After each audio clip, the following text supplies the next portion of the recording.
This news update is brought to you by... So, I'm meeting Rico later. Gotta check in with the girls, but first, let me check my usage on the MyLime app. Now, what should I wear? Hashtag sexy. He's here.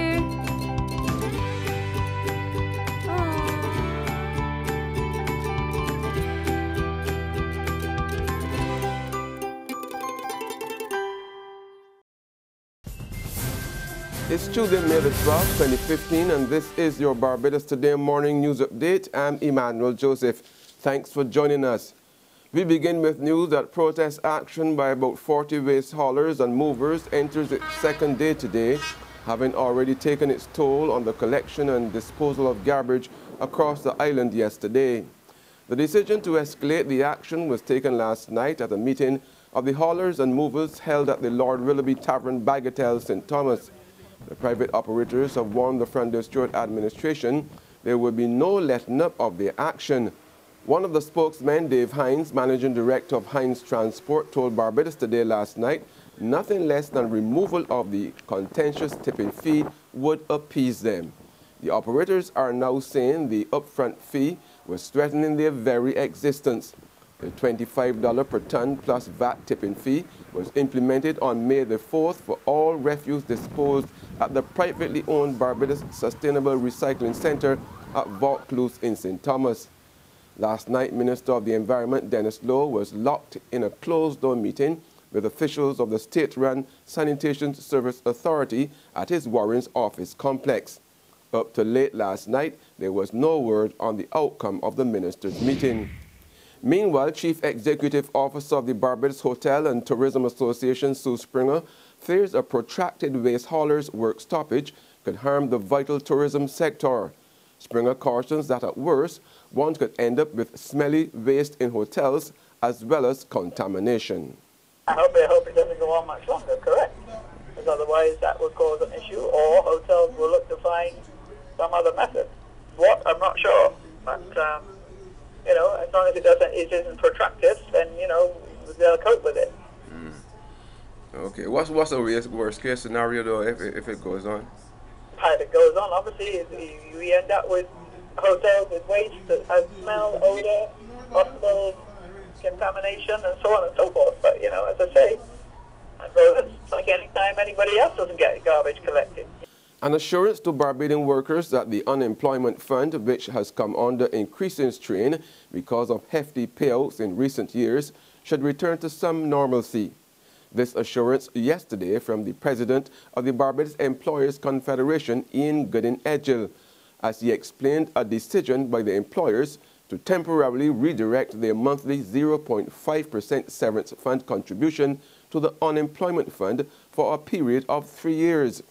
Goodin-Edgill said that decision was taken after director of the National Insurance Scheme, which manages the unemployment and severance funds, approached the BEC around the middle of last year to discuss matters relating to the depleting unemployment fund and the best way for it to be shored up.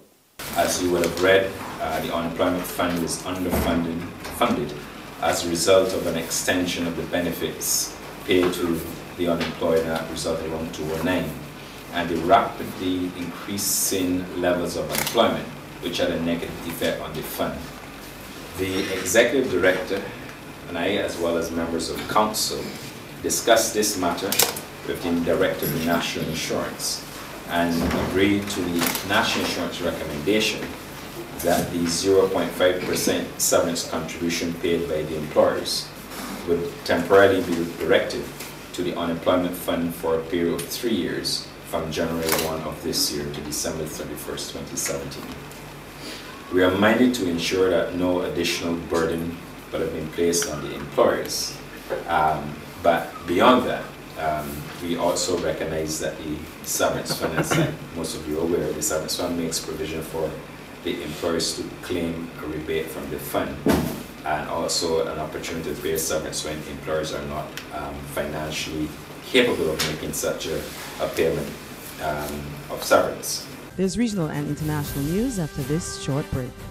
Farley Hill, Crane Beach, fried chicken at Pug's Bar. All parts of Barbadian life that some might know, but others don't. So join me, Katrina Marshall, as I go about town and across country, peeking into tucked away districts and liming with the people who bring them to life. About town and across country, coming soon to Barbados Today, news you can trust.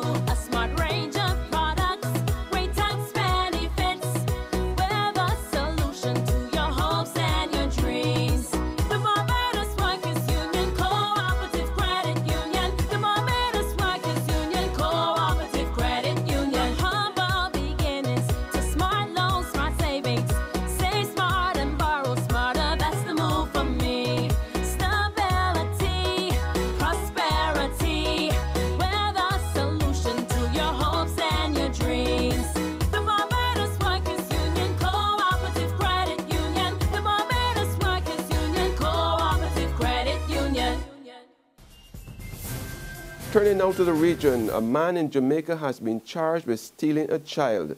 He's accused of taking the 6-year-old from her father on May the 5th. 30-year-old Sheldon Coleman was charged with child stealing after being interviewed in the presence of his attorney.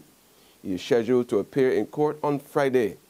Meanwhile, the child has been placed in state care. The infant was reportedly taken from her father by men who held him at knife point. Coleman later turned himself in to the Kingston Central Police with the child on Saturday. Detectives continue to probe the case. On the international scene, there has been an alarming rise in the number of work-age men and women in Britain having strokes. That's the warning from the charity. A Stroke Association study shows that in England in 2014, there were 6,221 hospital admissions for men aged 40 to 54, a rise of 1,961 on 14 years earlier. Experts said unhealthy lifestyles were partly to blame for the rise, though the growing population and changes to hospital practice also played a part. They said strokes should no longer be seen as a disease of older people. Strokes are caused by blood clots or bleeds to the brain and can lead to long-lasting disability. And finally, this story. Can you imagine a company sending its more than 6,000 workers on an all-expensive paid holiday thousands of miles away to France? Well, that's exactly what the TN's Group, a Chinese conglomerate, did when it gave the VIP treatment to France to celebrate the company's 20th birthday.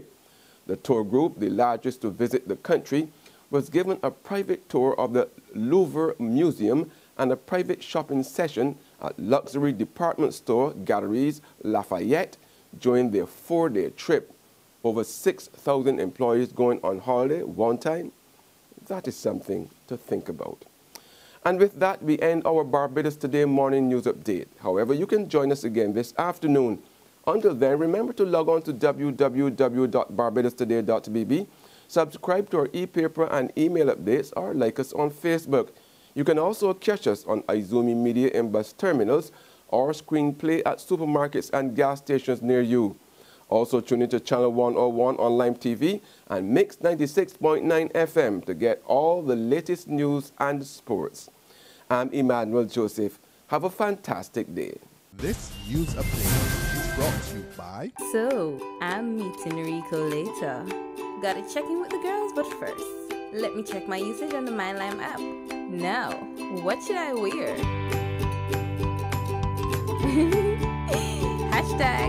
#sexy.